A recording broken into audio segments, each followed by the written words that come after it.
오늘 말씀의 제목은 감추인 것입니다. 오늘 본문 말씀 26절 말씀을 우리가 같이 한번 읽겠습니다. 시작. 그런즉 그들을 두려워하지 말라. 감추인 것이 드러나지 않을 것이 없고 숨은 것이 알려지지 않을 것이 없느니라. 아멘. 그런즉 그들을 두려워하지 말라 하십니다. 여러분, 두려움은 사람이 지닌 기본적인 감정 가운데 하나입니다. 인간은 감정의 동물이라 하는데 감정의 동물된 기본이 두려움입니다. 두려움은 예지 능력에서 오는 것입니다.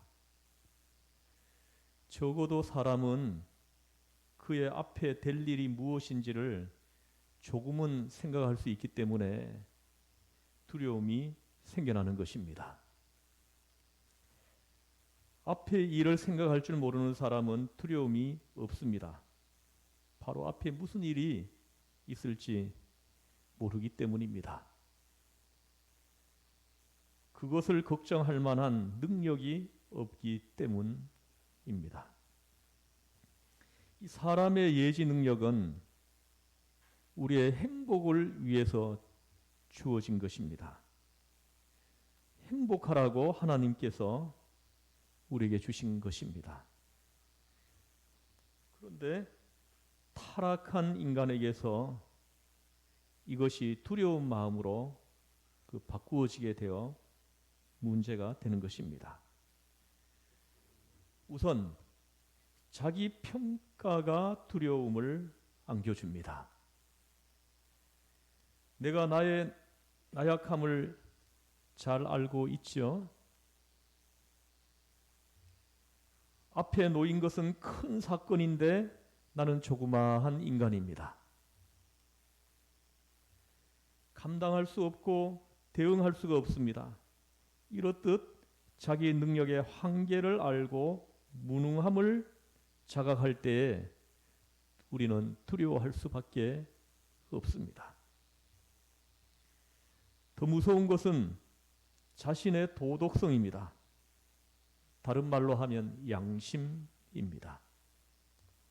양심이란 좋은 양자의 마음심자입니다. 좋은 마음이라는 뜻입니다. 이 양심이 기쁨의 방향으로 작동해야 하는데 그렇지를 못하는 것입니다. 오늘이라도 우리의 청소년들에게 양심이 무엇이냐 하고 물어본다면 아마도 거짓말하고 나서 두근두근 하는 마음이라고 대답을 할 것입니다. 한마디로 우리는 알게 모르게 아이들을 부정적인 방향으로 키우고 있는 것입니다. 선을 행하고 기뻐하는 마음, 의를 행하면서 기뻐하는 마음, 사랑하는 사람을 만나서 기뻐하는 마음, 이런 본바탕을 가지고도 못된 짓만 했으니 두려워하는 마음이 양심이라고 말을 하는 것입니다. 사람들이 여러 가지 걱정을 많이 합니다. 걱정하는 것이 잡다하게 많지만 그 심층으로 들어가 보면은 결국은 두 가지 걱정으로 요약이 됩니다. 하나는 재책에서 오는 두려움이요, 하나는 죽음에 대한 두려움입니다. 그 밖의 걱정들은 다 하나마나한 걱정이요, 시시한 걱정인 것입니다. 아마 여러분들도 마음 깊은 곳에 이 두 가지 어두운 그늘이 아마 숨어 있을 것입니다. 다르게 생각하면 불행에 관한 두려움인 것입니다. 그런데 사람들은 불행 자체는 두려워하면서 불행의 원인을 두려워할 줄 모른다는 것입니다. 불행은 죄로 말미암아 오는 것입니다. 그러므로 죄의 결과를 두려워할 것이 아니라 죄 자체를 두려워해야 하는 것입니다. 죄를 지으면 당연히 불행이 따라오는데도 불구하고 사람들은 죄를 짓는 데까지는 쉽게 하고 그에 따르는 결과에 대해서만 두려워하는 것입니다. 알고 보면 사람을 평가하는 기준은 간단합니다. 그 사람이 무엇을 두려워하는지 그것을 보면 됩니다. 죄를 지을까봐 두려워하는 사람이냐, 죄를 지어놓고 그 결과를 두려워하는 사람이냐, 이것을 보면 그 사람의 됨됨이를 파악할 수 있는 것입니다. 어리석은 사람은 죄 자체를 두려워할 줄 모르고 죄로 빚어진 결과를 두려워합니다. 불행을 겁내면서도 불행의 원인을 겁낼 줄을 모릅니다. 여러분, 이런 사람이 바보지 누가 바보입니까? 우리 믿는 신앙인은 결과에 마음을 쓰지 않습니다. 왜입니까? 결과는 하나님께 맡기기 때문입니다. 신앙인이 중시하는 것은 죄 자체인 것입니다. 죄 자체를 두려워하고 무서워합니다. 불행을 두려워하고 걱정하는 것이 아니라 불행의 원인 그 자체를 두려워하는 사람들이 바로 그리스도인들인 것입니다. 그러면 오늘 본문 말씀의 맥락을 한번 살펴보겠습니다. 하나님의 말씀을 전하는데 핍박이 따라옵니다. 심지어는 예수님께서 복음을 전하실 때 귀신을 내쫓으신 것을 보고 사람들은 바알세부를 힘입어서라고 뒤집어 씌웠습니다. 귀신의 왕의 힘을 빌려서 고쳤다고 뒤집어 씌웠습니다. 그래서 예수님을 미친 사람 취급했습니다.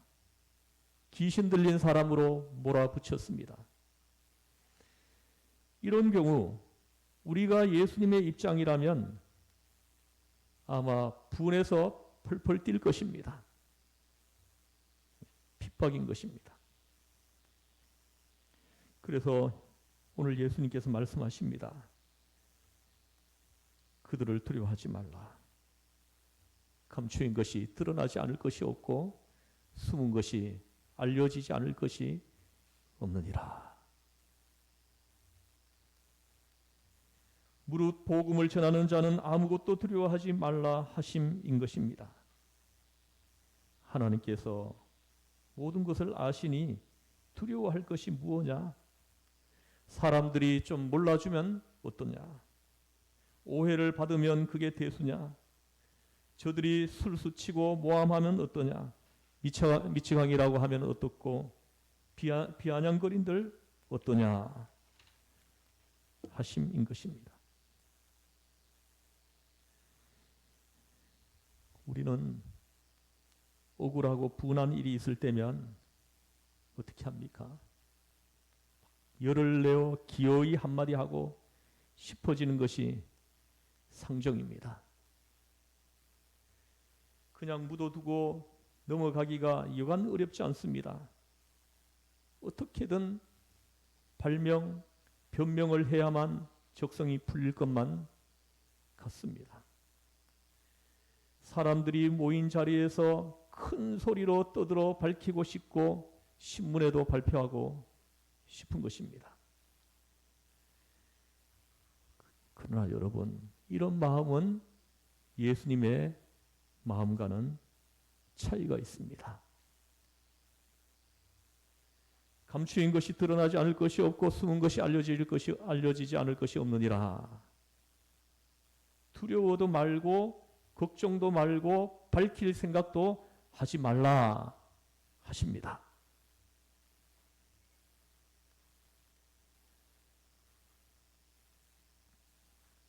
예수님께서 어린아이에게서 귀신을 내쫓으시고도 바알세부를 씌웠나 보다. 귀신의 왕이 씌웠나 보다 하고 비난을 받으셨습니다. 그런데도 예수님은 아무 말씀 없으셨습니다. 왜입니까? 다 알 때가 있기 때문입니다. 사실대로 드러날 때가 있을 것이기 때문입니다. 반드시 드러날 것이라고 말씀을 하십니다. 세상에 오해를 벗겠다고 팔 걷어붙이고 입에 거품을 물고 나섰다가 본전 찾는 사람 저는 본 적이 없습니다. 무슨 오해를 받는다 해도 여러분 말을 하지 마십시오. 가만히 있으십시오. 다 헛것입니다. 그것은 신앙이 아닙니다. 예수님 말씀하십니다. 언젠가는 다 알 때가 있다. 그러니 참고 기다릴 것이다. 하나님의 경륜 안에서 걸리는 그 시간은 우리에게 유익한 시간이 될 것입니다. 긴 것도 아니고 잠깐입니다. 잠깐이에요. 1년 후에도 밝혀질 수 있고 2년 후에도 오해가 풀립니다. 그렇습니다. 결국은 모든 것이 드러나고야 마는 것입니다. 내 입으로 침을 튀길 것 없습니다. 그동안만 참으면 됩니다. 왜 말이 많습니까? 두려워하지 말라. 감추인 것이 드러나지 않을 것이 없고 숨은 것이 알려지지 않을 것이 없느니라 하시는 예수님의 오늘 말씀을 삶 속에서 실천하지 않기 때문인 것입니다. 부부간에도 그렇습니다. 부부간에도 변명을 하면 싸움이 됩니다. 부부간에도 변명을 하지 말 것입니다. 시시비비로 내 옳음을 드러내겠다고 안간힘을 쓸 것 없습니다. 제가 살아보니까 알겠어요. 부자간에도 그렇습니다. 모자간에도 모녀간에도 그렇습니다. 하나님께서 다 아십니다. 가만히 있어 보십시오. 좋은 시간이 반드시 있을 것입니다. 두려워할 것 없습니다. 두려워하지 않음은 담대함입니다. 여유가 있는 것입니다. 내가 다 밝혀줄 것이니 걱정하지 말라 하고 오늘 예수님 말씀하십니다. 내가 다 정확하게 사실대로 알게 해줄 것이니 안달하지 말아라. 심은 대로 거둘 것이니라. 너희는 오직 선교만 해라. 오직 전도만 하라 하심입니다. 얼마나 큰 위로가 되는지 모릅니다. 이것은 약속의 말씀입니다. 씨를 뿌리는 사람은 낙심하거나 우려하거나 할 것 없습니다. 비가 올까 안 올까, 가을이 올까 안 올까, 추수를 할까 못할까 이런 걱정을 하지 말 것입니다. 열심히 뿌리기만 하면 결과는 하나님께서 책임지신다고 하신 것입니다. 그리고 자신의 수고에 대하여 결코 생색을 내려 하지 마십시오. 어떤 사람들을 보면 조그마한 수고를 좀 해놓고 이걸 좀 드러내고 싶어서 칭찬받고 싶어서 가만히 있지를 못합니다. 좋은 일을 하면은 숨겨두어야 재미가 있는 법인데 숨기고 있어야 진정 보람을 뿌듯하게 느끼지 않습니까? 사랑하는 성도 여러분, 비밀리에 한 일, 은밀하게 행한 수고가 어느 순간에 다 드러나게 된다고 말씀하시는 것입니다. 하나님 앞에는 물론이고 사람 앞에도 다 드러난다고 말씀하시는 것입니다. 꼭 기억하시기를 바랍니다. 그런가 하면은 죄인들의 그 못된 짓들도 다 드러납니다. 옛날에 그 시골에는 늘 사람들이 모이는 사랑방이 있었습니다. 어느 겨울 눈이 하얗게 오던 날 사랑방에 젊은이들이 모여가지고 둘러앉아서 밤늦도록 도박을 하고 있었습니다. 이때 행인 하나가 지친 몰골로 그곳을 지나가다가 이 사랑방의 불빛을 보고 다가왔지만은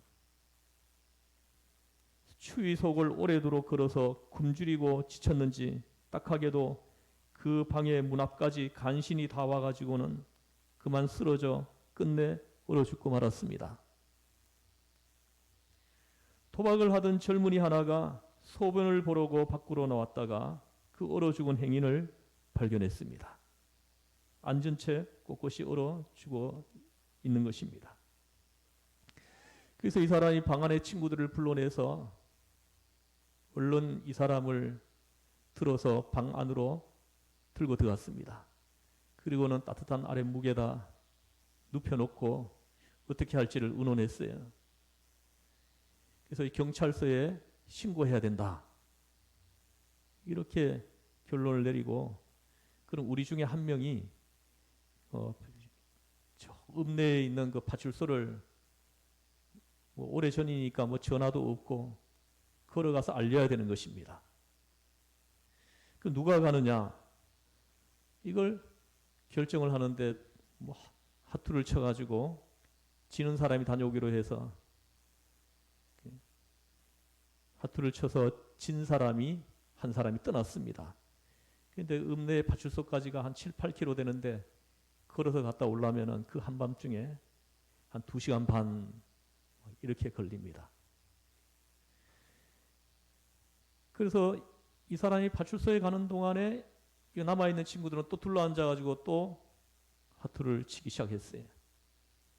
정신없이 하투를 치고 있는데 따뜻한 아랫목에 이렇게 눕혀놓은 이 사람이 죽었는 줄 알았는데 살아났습니다. 눈을 슬며시 떠서 보니까 뭐 젊은 청년들이 둘러앉아가지고 뭐 이렇게 뭘 하고 있는 겁니다. 그래서 이 사람이 속으로 생각했어요. 만일에 내가 깨어난 걸 저 사람들이 알면 자기를 구해준 거에 대한 어떤 대가 이런 걸 요구하지 않을까. 이렇게 걱정을 하고는 가만히 일어나서 슬며시 그 방을 빠져나왔다는 거 아닙니까? 그리고는 그 갈 길을 가버렸습니다. 근데 이 사람들이 이 하투에 미쳐가지고 이 사람이 나가는 줄도 못 봤어요. 그 조금 있다 한 사람이 인식을 하고는 사람이 없어졌다고 했죠. 그래서 이 친구들이 난리가 났습니다. 그 친구 한 명은 사람이 죽었다고 신고하라고 지금 갔는데 지금 이 죽었다고 눕혀놓은 사람이 지금 없어진 거예요. 그러면 경찰이 오면은 우리를 또 이렇게 의심하고 우리를 잡아가지 않겠느냐 해가지고 이 젊은 사람들이 이제 의논하기를 마침 어제 그 장례식을 치른 사람이 한 사람 있었어요. 그 마을에. 그래 어제 묻어둔 사람이 있었는데 그 시신을 끄집어내 가지고 와가지고 잠깐만 눕혀놨다가 경찰 왔다 가면은 다시 묻으면 되지 않겠느냐 이렇게 생각한 거예요.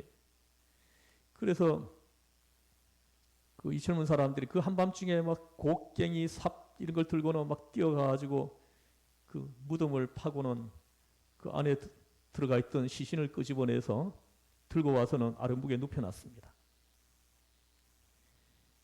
그리고 얼마 후에 경찰이 몇 명이 왔습니다. 와가지고는 이 경찰이 와서 이렇게 그 시신을 이제 살피는 거죠. 살피는데 보니까 이 키에 큰 대못이 하나 박혀 있더랍니다. 그래서 이거는 그냥 죽은 것이 아니고 타살이라는 거죠. 타살이다 해가지고 그 다음날 곧장 수사가 시작됐어요. 근데 나중에 밝혀졌는데 이 죽은 사람의 부인이 이웃집 사람하고 불륜을 했어요. 불륜을 했는데 남편이 있으니까는 그냥 대놓고 못 만나는 거죠. 그러니까 이 두 사람이 남편을 죽이기로 그렇게 작정을 한 거예요. 그 잠자고 있는 남편의 여기에다가 대못을 박아 버렸습니다. 그래서 이 사람이 죽은 거예요. 그래야 장례식을 치러놓고 이제 두 사람은 이제 막 좋다고 이제 막 기뻐하고 있죠. 이제는 두 사람이 마음 놓고 만날 수 있다고 생각을 하고 있었는데, 근데 여러분, 그 무덤 속에 들어갔던 그 시신이 다시 나올 거라고 누가 생각을 했겠습니까?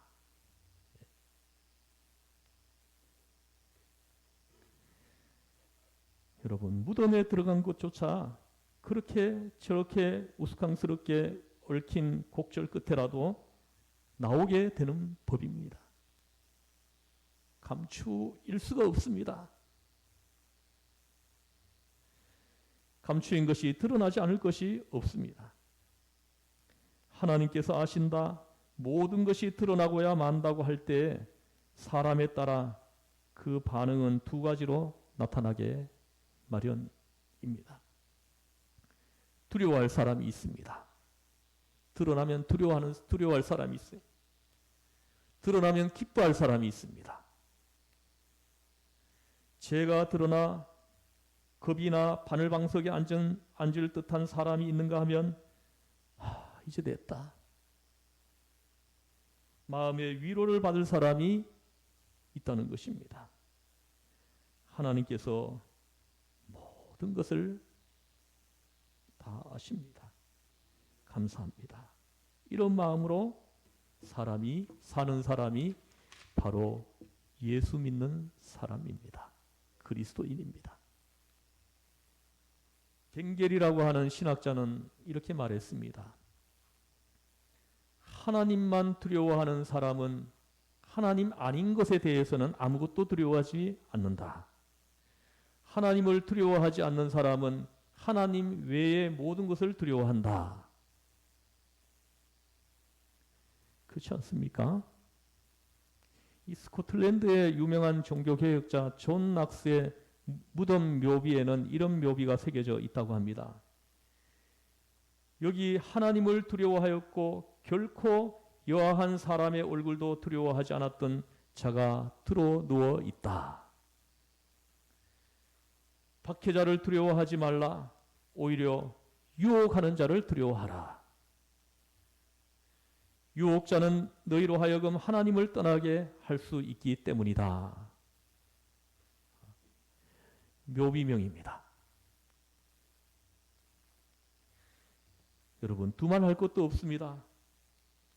박해자는 내가 천국 가는 것을 도와주는 사람들입니다. 박해자는 나를 진실하게 하고 나를 겸손하게 만들어줍니다. 그러나 나를 유혹하게 하는 자는 어떻습니까? 나를 지옥에 보내는 사람입니다. 지옥으로 끌고 가는 사람입니다. 나와 하나님 사이를 이간하는 자인 것입니다. 여러분, 무서운 것은 가난이 아닙니다. 오히려 부귀영화가 무서운 것입니다. 비난이 무서운 것이 아니라 칭찬이 무서운 것입니다. 누가복음 6장에서 예수님은 칭찬받는 자에게 화가 있을 것이다 하고 말씀했습니다. 모름지기 유혹을 두려워할 줄 알아야 합니다. 아프리카의 어느 추장을 보고 한 전도자가 예수님을 믿으라고 복음을 전했습니다. 그 추장 예수님에 대한 이야기를 기특하게도 잘 듣더랍니다. 전도자는 한참 이야기를 해준 다음에 마지막에 가서 말씀합니다. 사람들은 다 부활하게 됩니다. 예수님께서도 부활하셨습니다. 하고 복음을 전했습니다. 그러자 그 추장이 잠옷 어두운 낯빛이 되어가지고 되묻습니다. 모든 사람이 다요? 그렇습니다. 정말로 다 부활합니까? 그럼요. 심판날에 모두가 다 부활하게 됩니다. 그러면 안 되는데 추장은 저기 근심 어린 낯빛이 되어 힘없이 중얼거립니다. 왜요?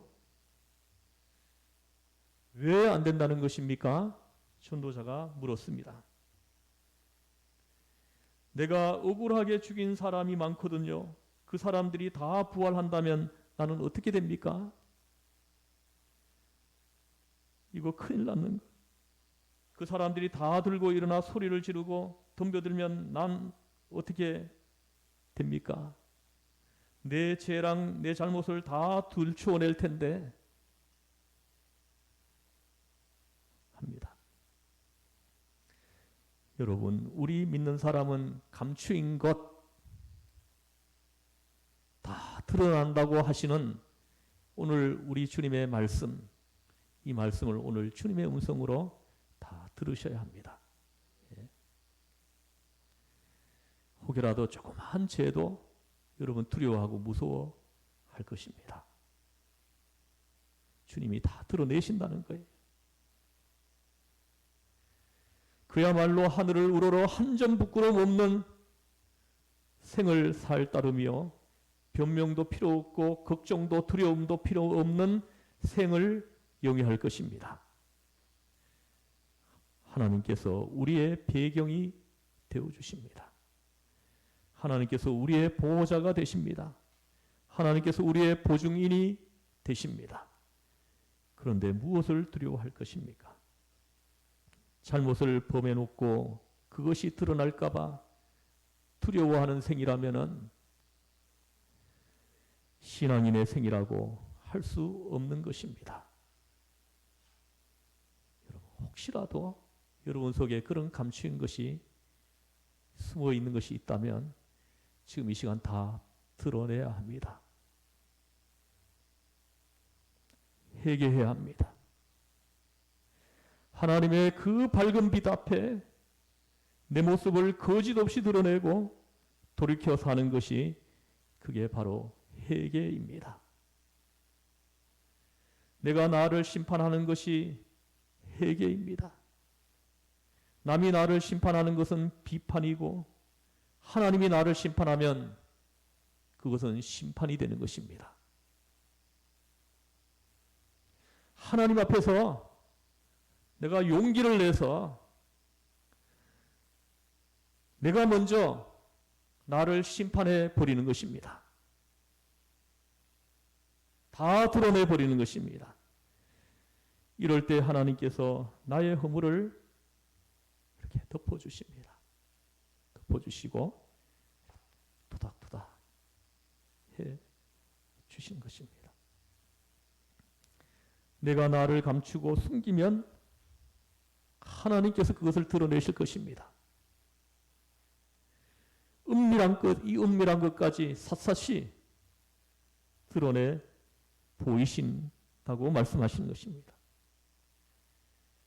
사랑하는 성도 여러분, 특별히 우리가 복음 사역을 위하여 수고할 때, 숨은 봉사자로 일할 때, 복음을 위해 수고하다가 음모에 걸리거나 억울함을 당하거나 변명을 하고 싶을 때, 이렇듯 핍박을 받을 때 여러분 잘 참으십시오. 참으면서 오늘 예수님께서 주신 말씀, 이 말씀을 다시 한번 암송해 보십시오. 오늘 말씀을 같이 한번 암송해 보겠습니다. 다시 해보겠습니다. 시작. 그런즉 그들을 두려워하지 말라. 감추인 것이 드러나지 않을 것이 없고 숨은 것이 알려지지 않을 것이 없느니라. 아멘. 기도하시겠습니다. 하나님 아버지, 나의 믿음, 나의 선교, 나의 진실, 나의 봉사, 이 모든 것이 다 하나님의 경륜 안에 있음을 고백합니다. 하나님의 능력 안에 있음을 고백합니다. 이 아름다운 믿음의 삶이 우리의 남아있는 그 믿음의 인생길에 늘 있게 하여 주옵소서. 우리를 죄에서 구원하신 예수님의 이름으로 기도드리옵나이다. 아멘.